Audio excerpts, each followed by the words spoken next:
forcing overtime as Kentucky was able to force that extra session and then ultimately win. Call courtesy of Spiro Ditas, Jim Spanarkel on TBS. But Kentucky, with the buzzer beater, survives and then wins in overtime against Santa Clara. What a sequence. Unbelievable. And, we were in for Stu Gott's company earlier, and, it's just such an interesting thing because Kentucky's season has been disappointing. And I think there is an element of the fan base that kind of just wants the season to be over. But one, you don't want to lose to Santa Clara. You're Kentucky. You don't want that to happen. But two, listen, I know Iowa State won by 200 points today, but their best player, Joshua Jefferson, left the game. I think it's an ankle. I don't know if it's been confirmed yet, but he was seen walking around with crutches in a boot. He is not going to play on Sunday. And all of a sudden, you talk about Kentucky potentially now having a pathway to the Sweet 16, and it would have been the same for Santa Clara. It just can completely change the entire momentum of a season. One shot, quite literally there. Hit Aaron up at Aaron_Torres. You can find me at Dan Beyer on Fox. I think it's a perfect opportunity to, take a drive down memory lane, a little story time. NCAA tournament. We had the buzzer beater with Kentucky today. I was at a buzzer beater that, as time goes on, gets further and further away from our memory. Oh. But Al McGuire had the call of a holy mackerel as James Forrest and Georgia Tech upset second seed USC in the NCAA tournament in 1992. Second round play, eliminating Harold Miner and those USC Trojans on a shot with 0.8 of a second left. I was in the Bradley Center that day in Milwaukee watching that. A great, great NCAA tournament memory. We don't have time this segment, but I want the year-by-year rundown of all the NCAA tournaments. Because I know you went every year for spring break. Yes. I know you drove to Knoxville and then got sick and couldn't go to games. Yes, that's true. So we don't have time now because we got to get to everybody's, but I want to hear it at some point. I'll be quick on mine.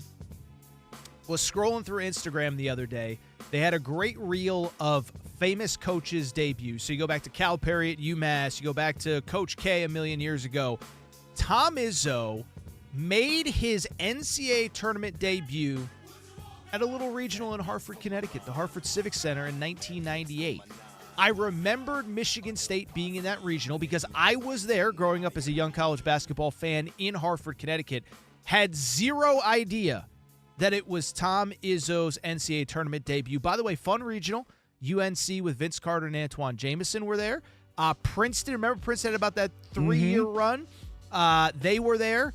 How about Illinois, Chicago as a 9 seed? You talk about 3-bid leagues. The MCC was a 3-bid league that year. But I was at Tom Izzo's debut. Also, Eastern Michigan with Earl Boykins was in that regional. I know I went long. I'm sorry. That's all right. Who else is along for the ride here down Turney Lane? I'll tell you what, Dan. Jason Stewart? Mine was a year after yours, 1993, the famous Chris Webber timeout game. And guess who was a very young 20-year-old who shouldn't have been gambling, but I had $50 that I couldn't afford on Michigan. Michigan was getting 2.5 points. The score when Chris Webber called timeout, what was the score? 73-71 North Carolina. So not only did Chris Webber cost themselves a national championship, he cost me $50 and I didn't have that to spend. And you've never gambled since. You're right. Yeah.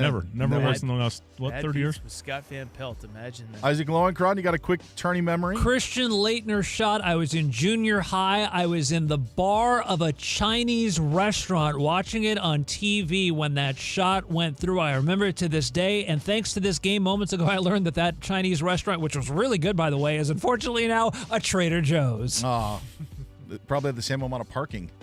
As they did. Sam, you got a tourney memory to wrap us up on memory lane? I do, but I feel like we're going to take a little too much time. Guess what? Surface level. Well, guess what? We'll drive down memory lane a little bit later on. Okay, sounds good. You know the funny story about the Duke-Kentucky game?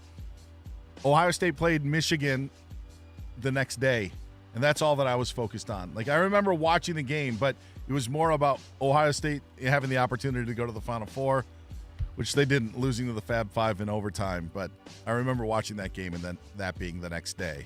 He's Aaron Torres. I'm Dan Beyer. Sports bars beware. We'll tell you why next.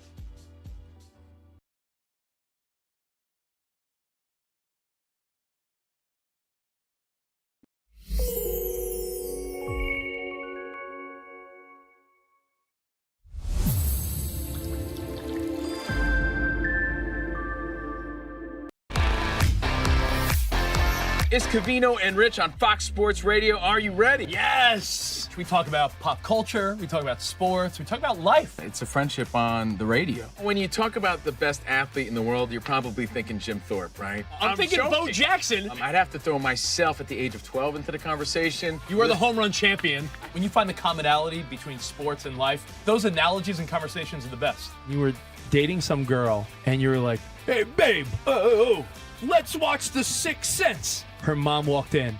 "Can you believe he was dead the whole time?" I wanted to get up. Well, slow down, Dana White. I don't want to say It's never boring. If the Chiefs win, Sorry, Patrick Mahomes here. What do you mean by if the Chiefs win?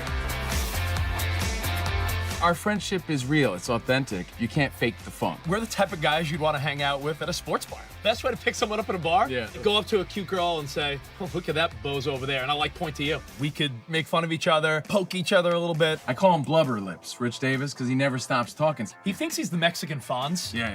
At any point, he's wearing a chain. You have a chain on? Always. Of course he has a chain on. That's like asking me if I'm wearing cologne right now. Of course I am. We take a lot of pride in being inclusive and interactive on our show. Just the more the merrier. Josh, Covino thinks that every man should own a leather jacket. I only wear vegan leather. Can you believe this guy? I can't believe this guy. We have a very special connection with our audience, our listeners. People feel that friendship. And I appreciate y'all so. I love it. It's all for you. Thank you. Mike Tyson, Covino, loves to just challenge us with random Mike Tyson trivia. Which accomplished celebrity purchased my sprawling Connecticut estate?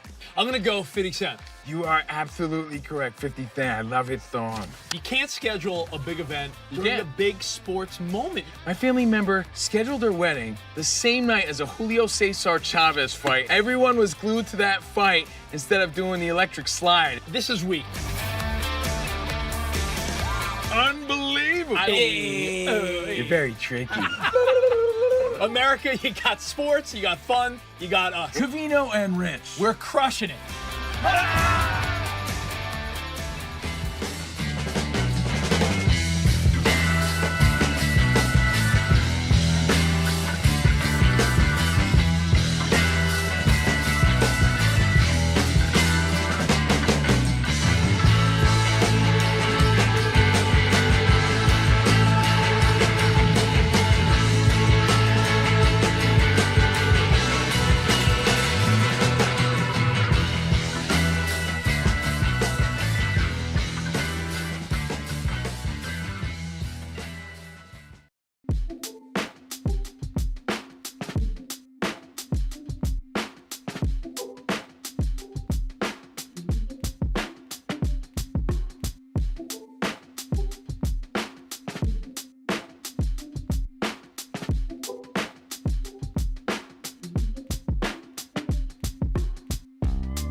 Right now, 8-seed Villanova and 9-seed Utah State are tied at 65 with 8:46 remaining in the second half. 6-seed Tennessee leading 11-seed Miami of Ohio 58-36 with 13 and a half to go in the second half.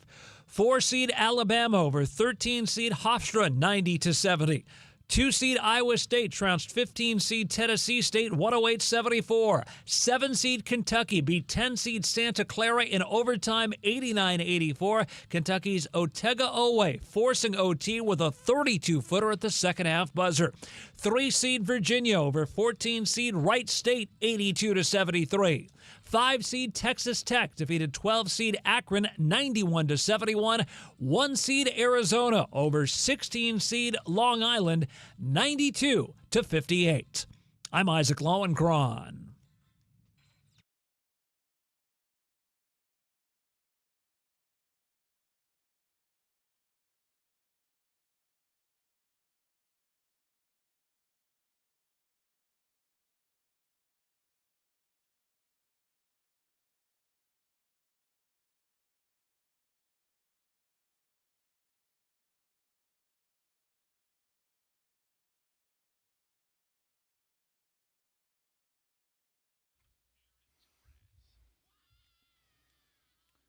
Another tradition unlike any other, the games of the morning session or afternoon session are over on CBS.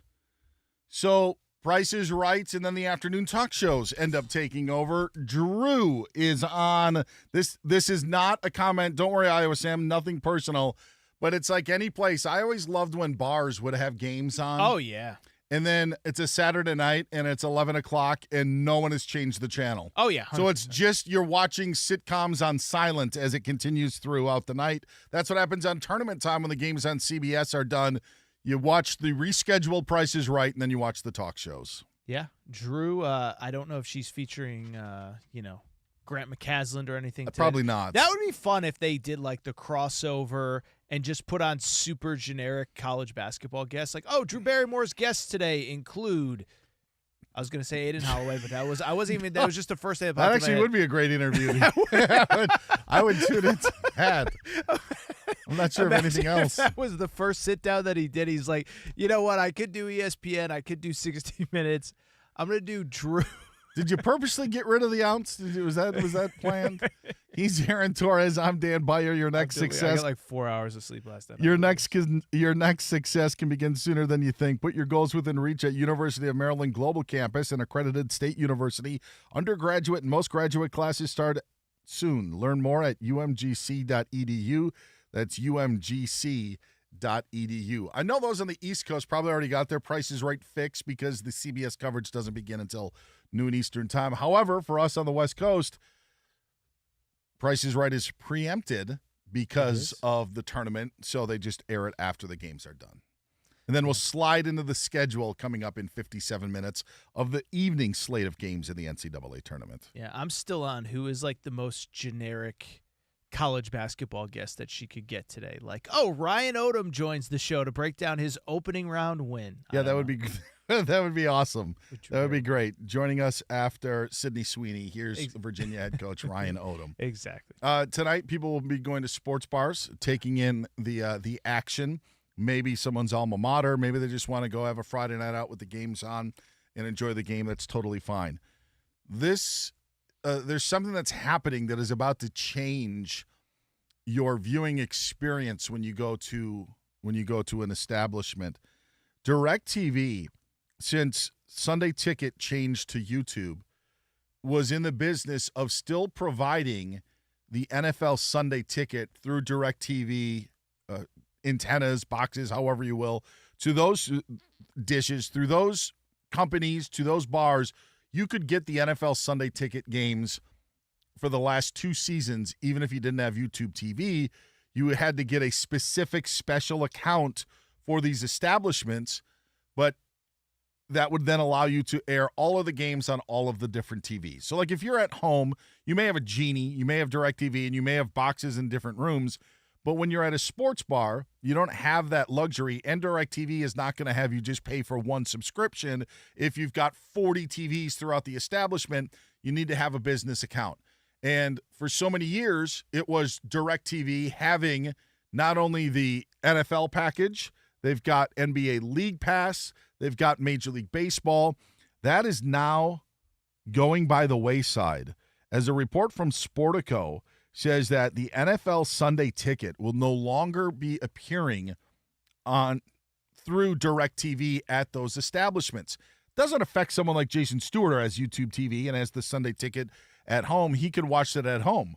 But what that means is every bar or restaurant that carried the Sunday Ticket through DirecTV will now have to somehow transition to EverPass or figure out a way to provide all of the games to each establishment. Okay. And I think it's a pretty big deal, because when you go to a spot like across the street, the wing spot here on an NFL Sunday, jerseys everywhere, people everywhere. I know just in our case here at Fox Sports Radio, not to get into the business, but we have a business account here because we have TVs in this studio, TVs in Sam and Jason's studio, TVs in Isaac's studio, TVs for the editors. We have multiple TVs, and we are a business account. It's actually something we at Fox Sports Radio are going to have to somehow transition to. But this then opens up my sort of conversation on it. Like, when you have a sports bar, what do you need in the sports bar? What is a must-have in a sports bar? Because my biggest need has been all the games. And I don't think that you don't have to have all of the games on. You need to have access to all of the games. No doubt. And I think that there's a responsibility with that. And I am curious now to see on how much of a change this is going to be come September, when the NFL Sunday Ticket is not able to be provided on a service that's been provided for how many decades that these places have had to use. Listen, I think it does speak to, I'm sure you guys, whenever you're here, Kerry Rhodes, like, it's so exhausting being a sports fan right now with the number of things that you need to just watch the games that you want to watch. And Isaac, I see you shaking your head. I agree. Like, and I say this as somebody who I host on Saturday nights, and it's like, what was it? One of the playoff games this year was on either Amazon Prime. I know Peacock had that Chiefs-Dolphins game a few years ago on a Saturday night. It's just like, it's just so just hearing you explain that made me tired, and not because it wasn't a good explanation, just because I'm like, the amount of work to just watch the things we want to watch is so ridiculous. I know we want to transition the conversation to sports bars and all that, but it's unbelievable. Jason Stewart's the show's executive producer. If you read into this, like, Sportico account of this, that means that every single sports bar, regardless of how big they are, needs to come up with an infrastructure with a high-speed internet to support, like, say, 20 or 30 TVs individually streaming different games. Wow. Like, how many issues do you think will come up with that? None. I mean, it'll be smooth. When you fill a bunch of people into a place, the Wi-Fi is hindered. So it's like they have to come up with this infrastructure now to handle all of that. And how many my biggest gripe, there is a local chain in Southern California that only has cable.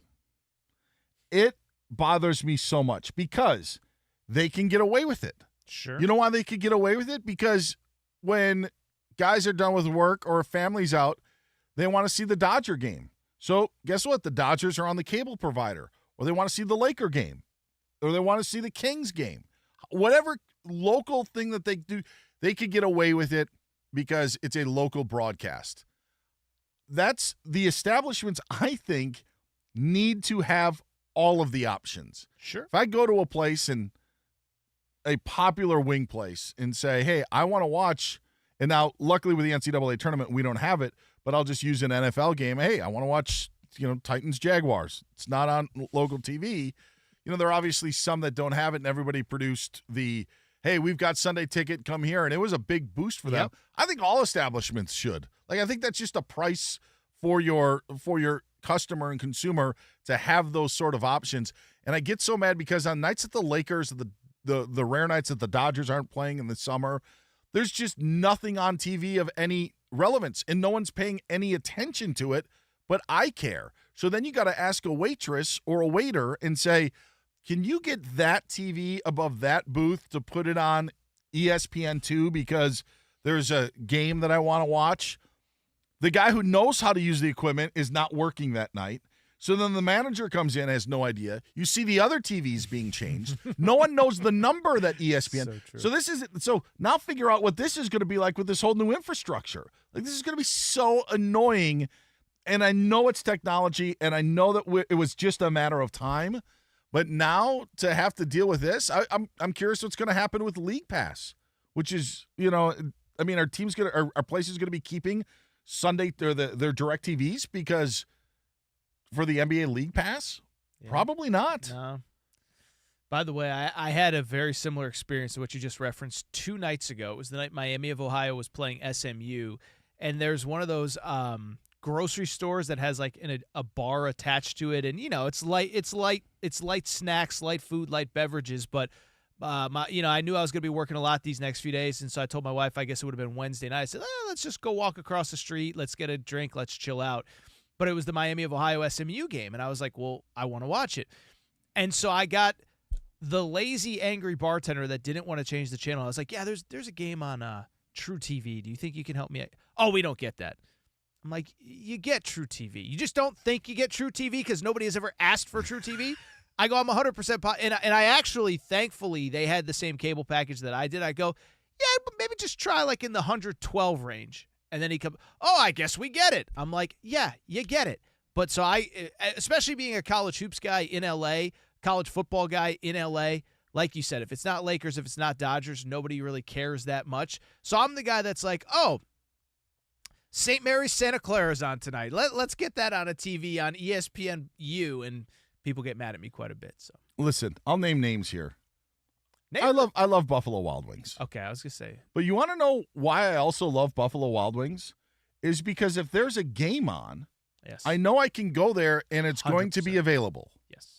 And so I can find a different place if I wanted different wings or if I wanted a different sandwich. I can find those the other night. But my number one priority, and that's what I'm asking if you're listening as well, when you're going out, is it food? Is it the drinks? Is it the atmosphere? Is it the games? What is most important to you? Because to me, it's all about the game. Jason and I, we live in the same area. We'll go to Buffalo Wild Wings, and we know that if we go there, there will be a game on that we are probably talking about the next day, so we don't have to miss out on it. 100%. And that to me is so important. And so now if you have been a bar and you've had the Sunday ticket for so long, you're going to have to figure out a way to make this work. And there are bars of specific teams. We all know that. Packer bars here, Vikings bar there, Chiefs bar here. They're all going to have to adjust one way or another.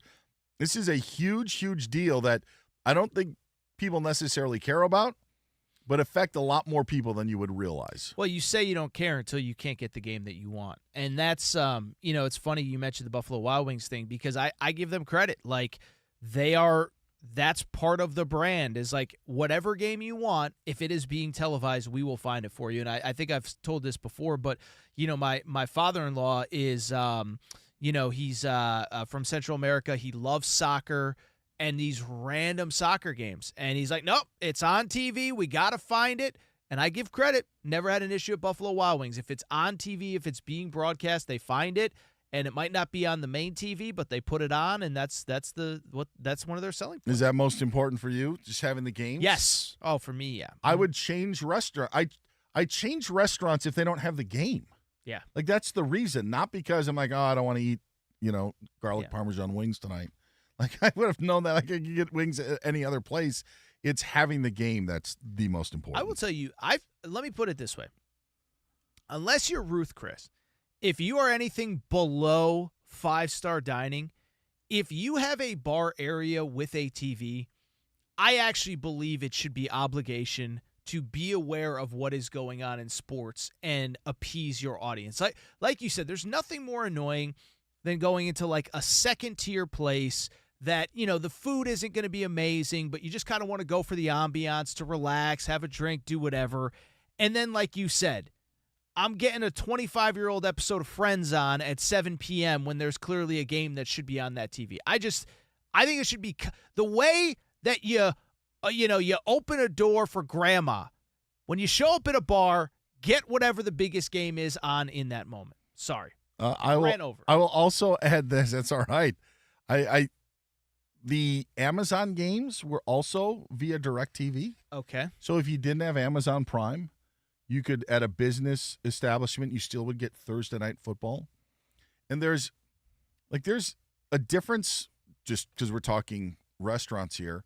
There's a different feeling when a restaurant goes out of business because corporate shuts it down, as opposed to someone like just being like, you know what, we're done after 40 years, we're walking away.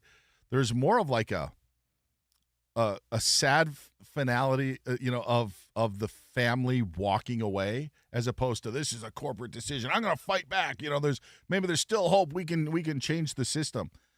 This isn't YouTube saying, we're not doing this anymore. This is DirecTV. Just if I'm correct in reading this, this is DirecTV saying like we are getting out of this business for us, or this portion of it, which changes everything because we relied on DirecTV, and the sports bars and establishments relied on DirecTV so much.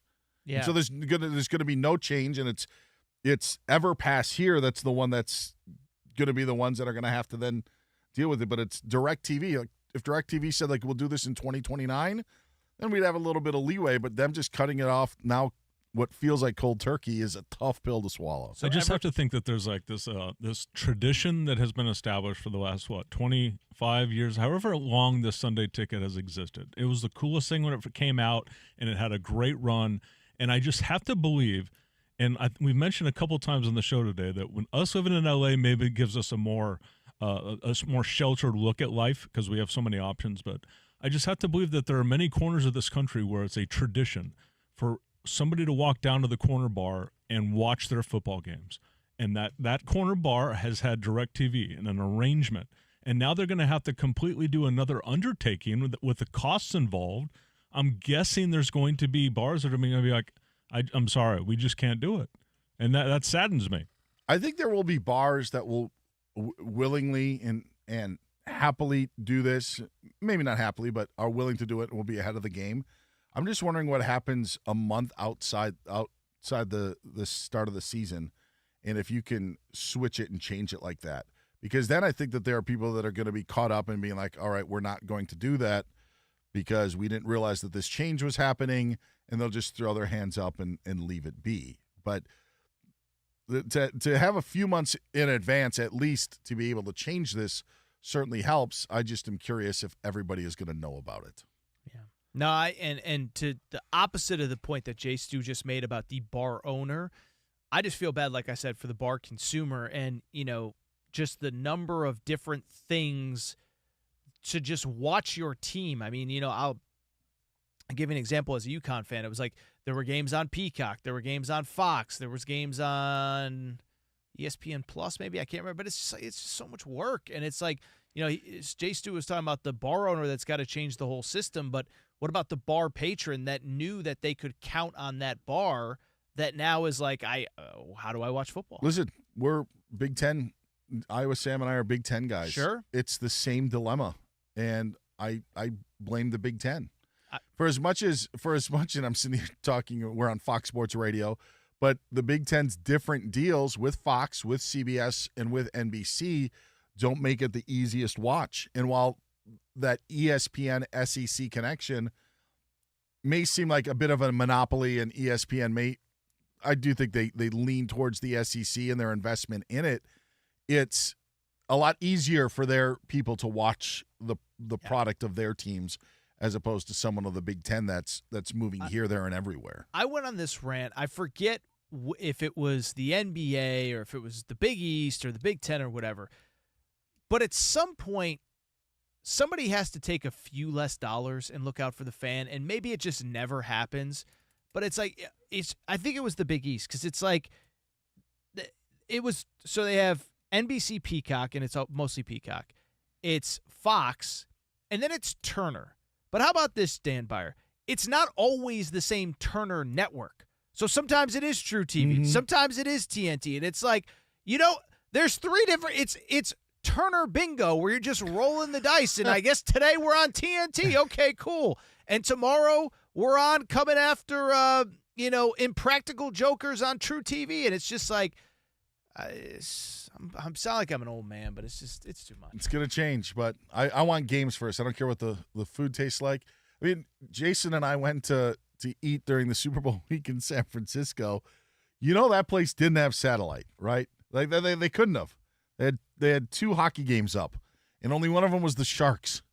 So it was like, so I don't know if the Sharks game obviously for the locals, but there was a different game on as well. And I'm like, well, maybe they do. Maybe they had the hockey package. Now that I think of it, if they have 2 different hockey games up, maybe they did have. What is that called? Is that what's a catchy hockey center phrase? ice or something? Yeah, Center ice. NHL Oh, center ice. That's not very big catchy. deal. I will say this about what I do need.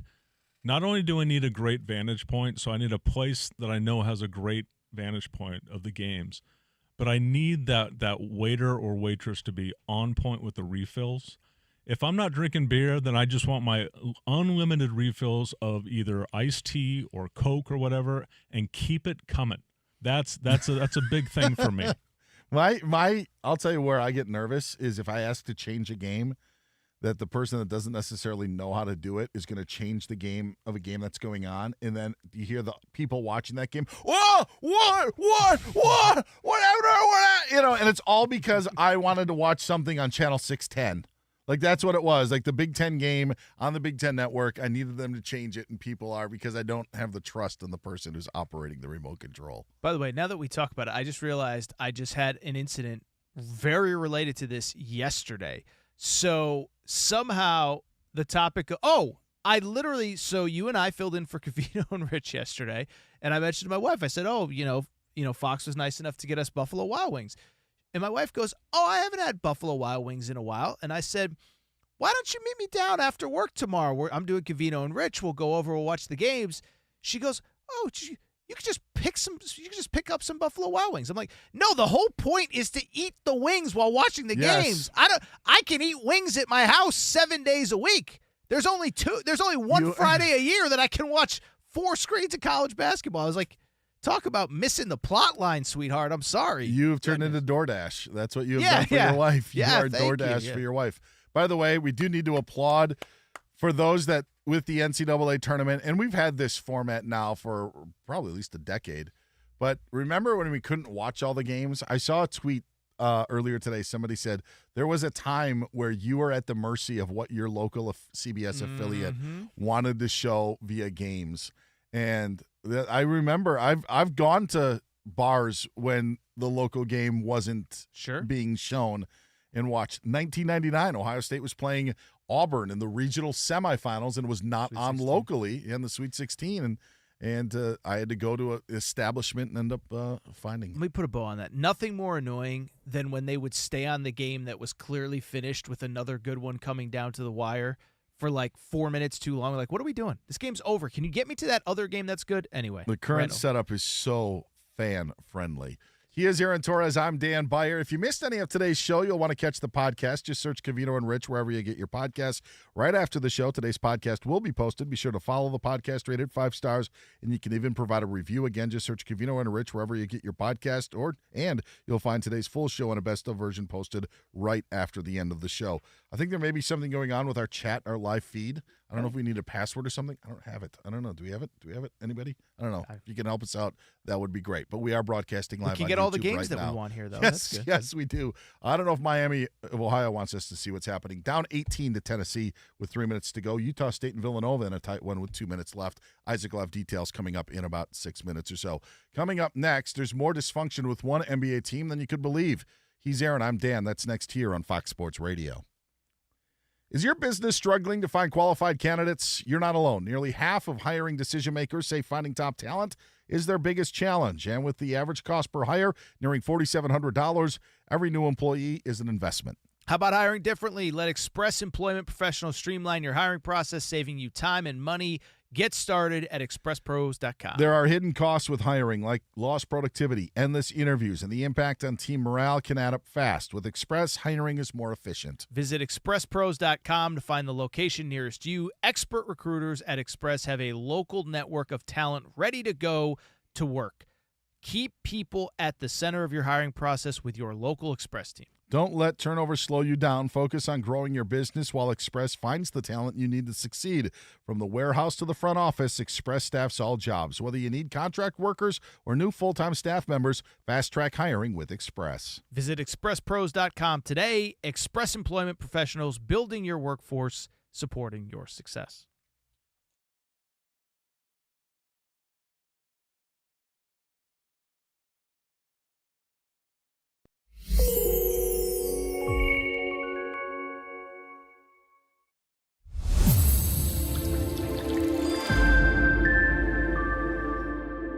Judge last night, 0 for 4, struck out 3 times, ultimately hit .222 in the World Baseball Classic. But you don't see it as an absolute failure, even though the moment was there last night. And Bryce Harper rose to the moment in Miami.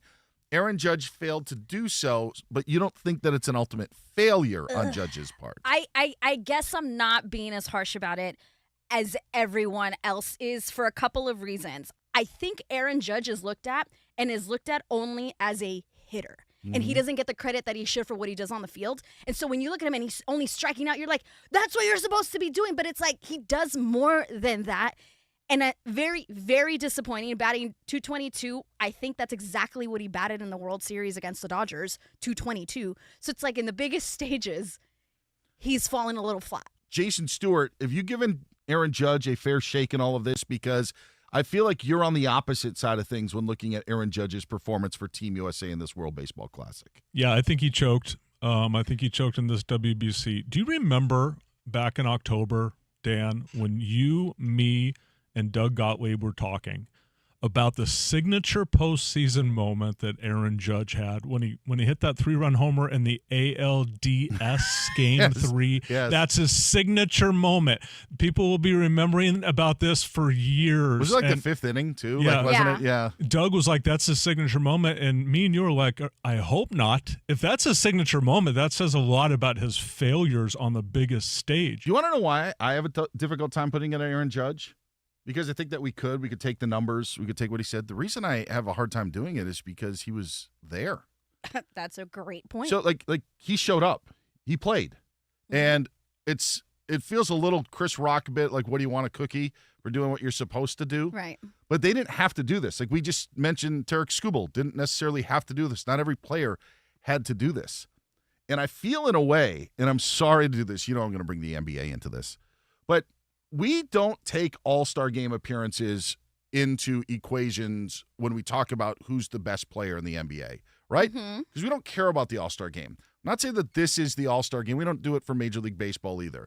We kind of do it for the Olympics. I think it's one of the things that saved Carmelo Anthony's career with it in how we're looking at this. But imagine competing in something that you didn't have to compete in and then having it be used against you. And that's where I think Aaron Judge is in a spot, and it's why I'm not holding it against him for having this performance, because he didn't have to show up at all. I'm talking about baseball on St. Patrick's Day, middle of March, in an event that is not even 20 years old. And that's the part that I don't think is necessarily fair to Aaron Judge in this scenario, because he easily could have bypassed it. He is the face of USA Baseball. There is responsibility with that. But he didn't have to play. And he didn't perform, so now we're going to use it against him. Well, geez, if I'm a great player, why would I want to suit up then if it's only going to be used against me unless I hit a 2-run home run or a 3-run home run or a solo home run to give my team a lead in the championship game? Like there weren't a lot of positives that Aaron Judge could gain from this sort of performance, and it's why I kind of side with you, Monty, just because I don't want to put that burden on Aaron Judge for doing something that he didn't have to do in the first place.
It's Covino Rich here on Fox Sports Radio. Miami of Ohio season about to come to an end.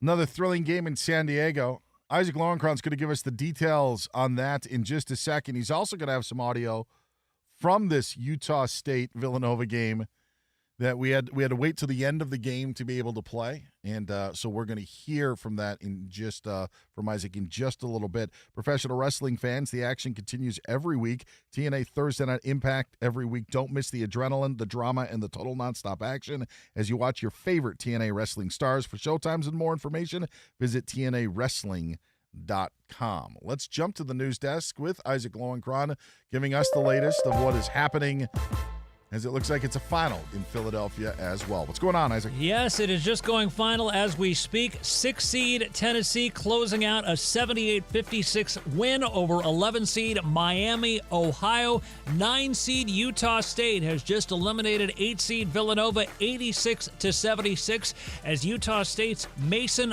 Falslev was true with 22 points. MJ Collins Jr. added 20.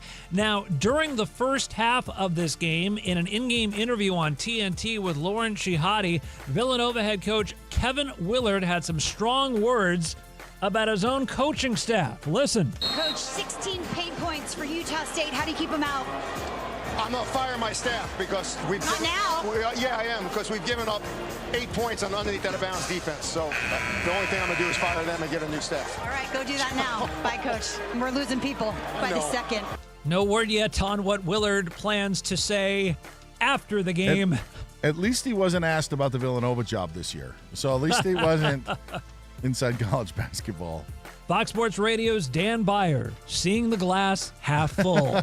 Friends, your next success can begin sooner than you think. Put your goals within reach at University of Maryland Global Campus, an accredited state university. Undergraduate and most graduate classes start soon. Learn more at umgc.edu. That's umgc.edu.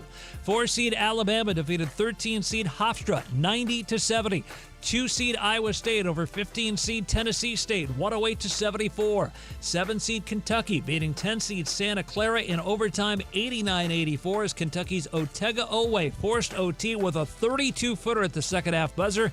3-seed Virginia over 14-seed Wright State, 82-73. 5-seed Texas Tech over 12-seed Akron, 91-71. And 1-seed Arizona beat 16-seed Long Island, 92-58. Finally, Dan and Aaron, we knew the NFL draft was big, but it's so big that for this year's event in Pittsburgh, it was announced today that on the day before the draft and on the first 2 days of the draft, classes in all schools in the entire Pittsburgh Public School District will be conducted virtually instead of in person, in order to reduce transportation and other logistical challenges arising from the anticipated 700,000 visitors coming into town. Why didn't the NFL draft come to our towns when we were growing up? Guys, back to you. I'm going to say, listen, I was going to talk about the Milwaukee Bucks, but I want to talk about that story instead. I think it's a little bit more intriguing because there's a couple of things in play with that. What Isaac mentioned at the end is the true reason. So when the Olympics come to Los Angeles in 2 years, they are telling us 2 years in advance, for those 2 weeks, work remotely. We want you off the roads. We don't want traffic jams.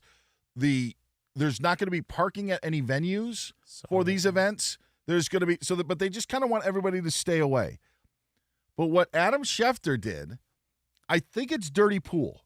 You want to know why, Aaron Torres? Lay it on me. Because a month and a half ago, there was drama that the schools in the Pacific Northwest in Seattle were not excusing kids to go to the Seahawks parade.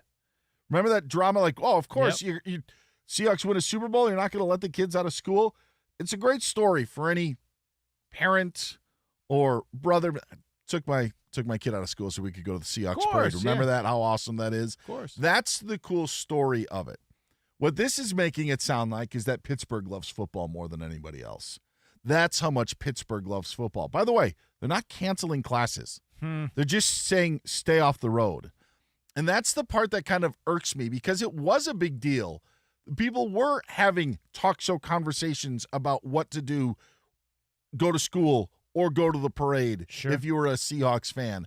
So this being done is just something a city would do or any municipality to try to ease the constraints of the influx of the enormous amount of people that are coming into your town for a one-time event. This isn't a Pittsburgh loves football more than you do. That is not what this is. They love football, no doubt, but don't use this as a way to prop up how great Steelers fans are and Pittsburgh fans are when it has nothing to do with allowing your kids to go to school or not. Don't have a ton to add. I would just say, yeah, you want to show how much of a football guy you are, just cancel school. Just let the kids get up. That'd be the real story. Yeah, 100%. Honestly, like, you know what? Pittsburgh's going to cancel school. The kids are going to have to stay 3 days later in the summer, which, by the way, I'm sure they would absolutely hate. You want to get done sooner rather than later. Do you get the read on this, Jason? Do you remember, like, the Seahawks story? Like, it just feels that it's very, very positioned in a way to make Pittsburgh look better than what is actually happening. I am here for all anti-Adam Schefter content. I'm being serious because I don't think he gets called out enough. He gets away with a lot of stuff, and I like the negative Adam Schefter content, so I'm here. Isaac just saying that they asked to do it, I don't think that was even put in Schefter's tweet. It was just, and it made people think, hey, hear what Pittsburgh's doing for the draft? They love football way more than we do in our town. They really love it a lot in Pittsburgh. That's garbage. Yeah. And it's on the heels of what happened with the Seahawks as well. So that's why I think he had some dirty pool with that. Interesting. Yeah, no, I read it the same way you do. They're trying to sell it as one thing when it is actually the exact opposite. Stay off the roads, right? That's what it is. Yeah. We're going to do Schools it in 2 remote. years. And by the way, listen, first of all, I'm not a parent, but again, my wife works in the school system. It's a huge inconvenience for everybody. And, you know, I don't mean to get too in the weeds here, but not everyone has great internet access. Not everyone has a personal computer. It creates a lot more problems than it needs to. So either just be the best football town in America and cancel school, or just let the city operate as would be. And here's the other thing. The NFL draft doesn't happen during school hours. Yeah. The NFL draft is done by the time. So it's a complete roadway and get around city sort of deal. Sure. And we've seen the enormous numbers. By the way, that's all that the NFL cares about. They just want that number to get bigger and bigger each year for the number of fans attending, so then they can have that drone shot to look at how many people who have attended the draft. From the people that I've spoken to who actually attend this event, it's not a good event to go to. Yeah. You're not close to the stage. You're far away. There's maybe more hassle than what needs to be. But for the NFL, it's better for them to say 500,000 fans attended the NFL draft in Pittsburgh on night one. When the draft was in Vegas, my mom, as you know, is out there during the springtime. It's kind of her retirement place. She went, she got the T-shirts, she got the commemorative cups. She said, you know, I'm glad to say that I did it, but if it was here every year, I would just otherwise avoid it if that was the case. Now, obviously, it wouldn't be in Vegas every year, but you get the point. He's Aaron Torres. I'm Dan Beyer. Be sure to check out our YouTube channel, and you can watch us live on YouTube right now. That's right. Come find us. We're live with video on YouTube right now. Just search Covino and Rich FSR on YouTube. Again, that's Covino and Rich FSR. Be sure to hit the subscribe button, and after you've done that, hit the thumbs up icon and send in your comments. Whether you agree or disagree with us, we want to hear from you. Go check out our YouTube channel and watch us live right now. Just search Covino and Rich FSR and subscribe. So no games going on right now. Utah State gets the win over Villanova. Miami of Ohio's Cinderella season comes to an end. I'm going to tell you about the moment that college basketball changed for me. Oh. And Iowa Sam has got a doozy of a story he's going to lay on us next here on Covino and Rich on Fox Sports Radio.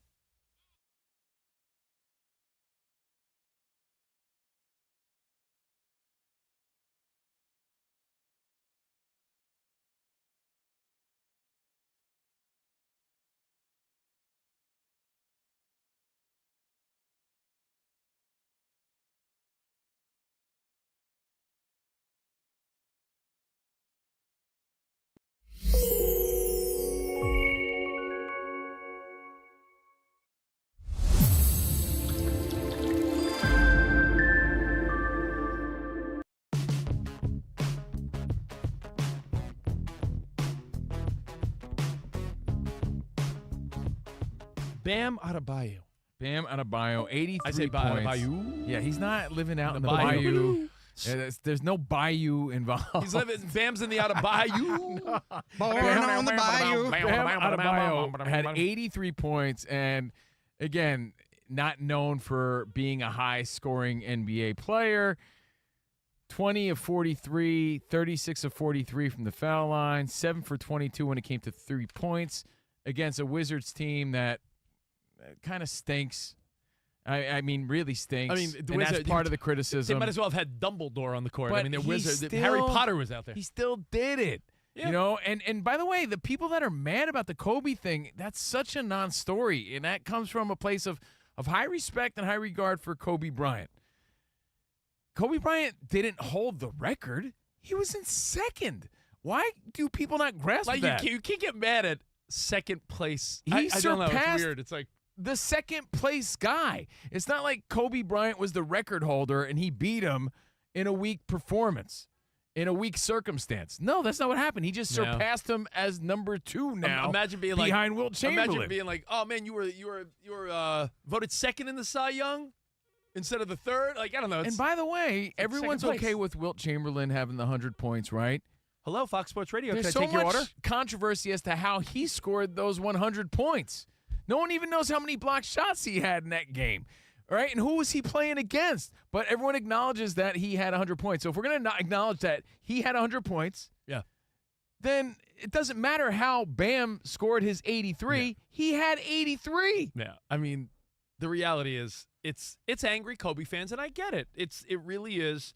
I saw. Was it the coolest way to happen? I saw a round Was table. it from an unassuming or an unexpected, I should say, player? Yes. Well, okay, let's be fair. How many times in the NBA just this season are we going to see and have already seen a big-time scorer go up against a crap-ass team that's tanking for the rest of the season anyway?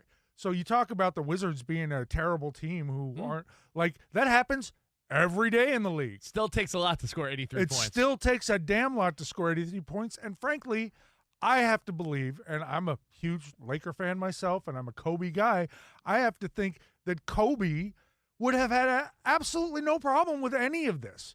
And that if it was Kobe chasing Michael Jordan, who had 81 points, you damn straight Kobe would have been doing everything he could to get past 81. Yeah. This is sort of the sentiment. I saw Michelle Beadle and some people on a roundtable show saying it could be entertaining that a man did what he did, but you could also be irritated because it was ugly, gross, and kind of cheap, especially the last 7 to 10 points. Kobe fans are angry. And that's really the sentiment you're seeing angry everywhere. what? That he passed the number 2 guy? That's kind of corny to me, to be It honest. sounds like, remember when Gastineau was mad about the Strahan sacks? Like, it was like, oh, it was ugly. I think what they're upset about is it didn't seem like it came in the natural flow of the game. It didn't come in the, oh, my God, he hit another 3. Oh, my God, he's unstoppable. He's on fire. It was more like, wow, the guy just got 40-something opportunities from the free throw Or line. if the game was within 10 points, Yeah, like it was during the beginning of the fourth quarter for Kobe. It's called a 2-pack of ass. Yeah, The game I mean, was what a was 2-pack it? of ass yesterday. 20-point lead or whatever it was. So I think that's where the criticism Yeah, is where coming was from. the defense? What was that circus score that we saw last night? But And they were fouling him. They just weren't fouling him Detroit Pistons style, which is what we would have saw in the 80s if a dude was going off like that. 83 is a hell of a lot of points. should there been, and the other controversy is, should they have pulled him out of respect for Kobe or whatever? And like Mike said, no way. In the name of competition, you leave him in there, let him go for it. I don't think even Kobe would have wanted to see that. 20 point. He's averaging what, 20 points this year per game. So that's why people are like, who did what? And his career high prior to this was 41. Wait, Bam, he's not even known for scoring like that. 83 points. I think that makes it a cooler story. Truth be This told, guy had like the game of his life. That's insane. Truth be told, I got to ask because I saw the highlights like everyone, but I wasn't locked into a random Tuesday night Miami Heat game. From the jump, was it he just had the touch, or did they just have a game plan? What? How do you even explain a that's guy why- that averages 20? 31 points in the first I know, quarter. I know 31 in the first. So just thank you, Mike. Out the gate, he was unstoppable, and they just kept dishing, I guess, the whole Yeah. game, and then fouls took over? Yeah. Well, that was Izzy's point on the show prior to ours, is that a lot of the national media only saw the last 7 to 10 points, as you read in that post, Rich. Yeah. So if you saw the first and second quarter, you saw how dominant he was And in that the game. beginning of the game, they were triple teaming the guy.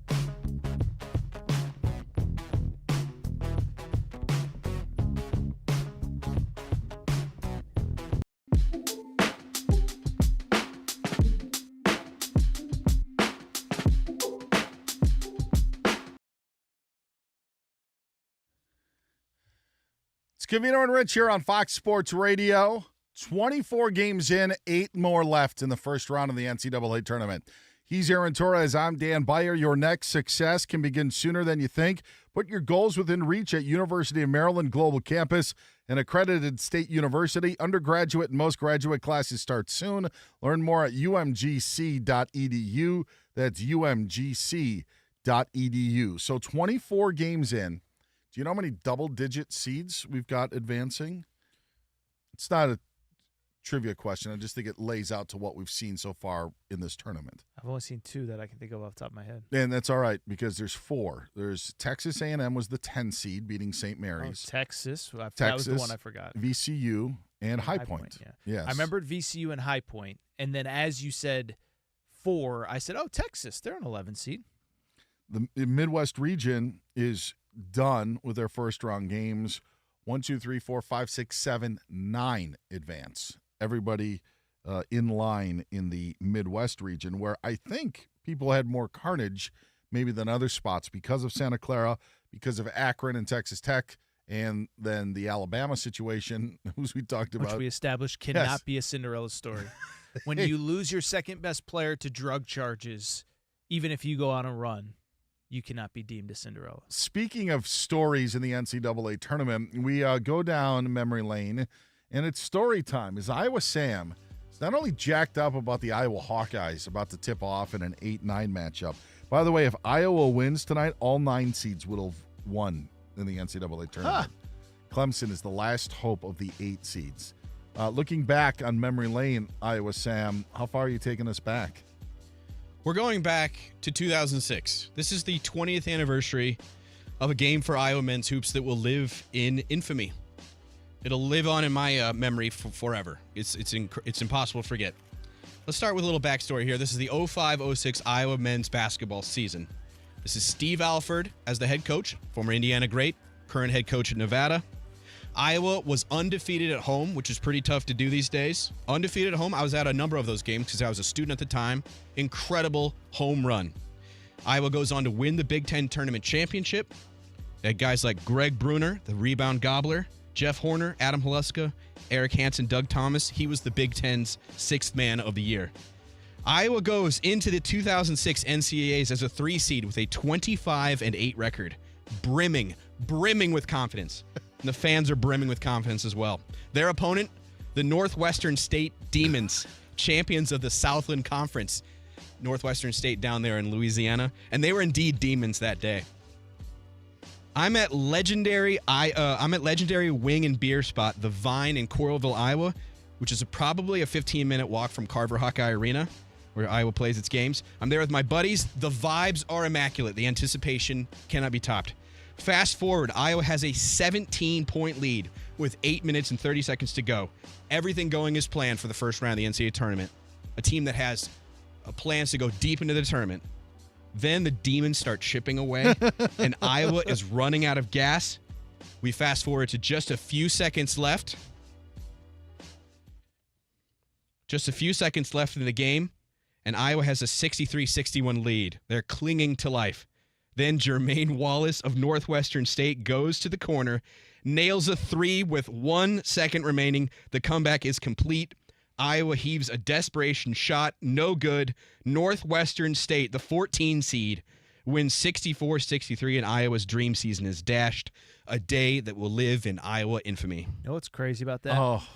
At some point in March 2046, North Carolina Sam is going to be telling a very similar story about the VCU game in 2026. That sounded eerily like the North Carolina game last night. So that was a tough one. Big lead. The vibes were immaculate. There's somebody in Chapel Hill, like the vibes were so immaculate at like 8:07 Eastern last night. What the heck happened? As an Iowa fan, like Sweet 16, would that whet the appetite for you? Oh, yeah. They haven't been to a Sweet 16 since like 97, 98, something like that. Yeah. It's been well over 25 years. It was late 90s. It's funny on how like the bar goes from national title to Final Four to just make it to the second weekend.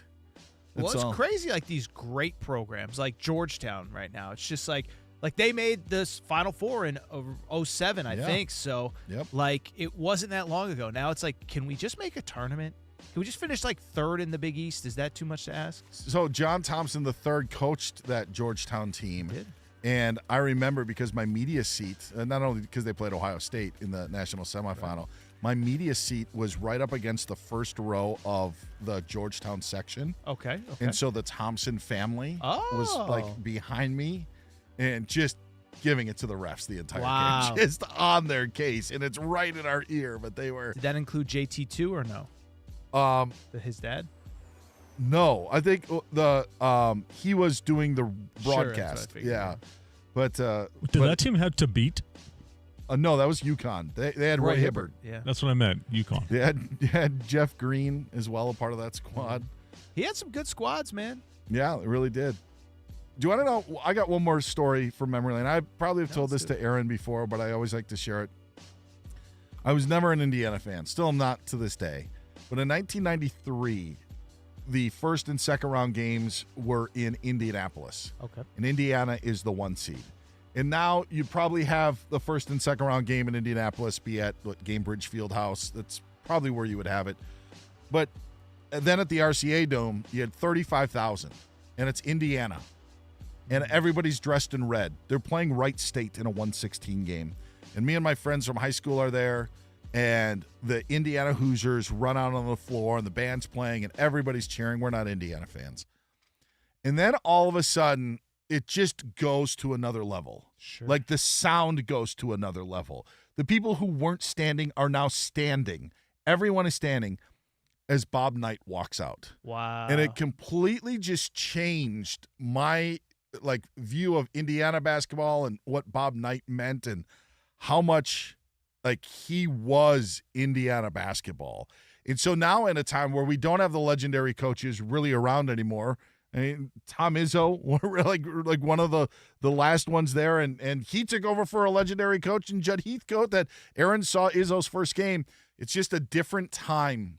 And while I wasn't an Indiana fan and not a Bob Knight fan, I was so appreciative because it helped me understand college basketball in a way that I never thought that I would. But they loved Bob Knight so much for what he did for Indiana. I tell people this all the time. Season on the Brink, the book. If you get a chance to read it, do it. Because I think most people, if they remember Bob Knight at all, it was the old grumpy guy on TV or Texas Tech.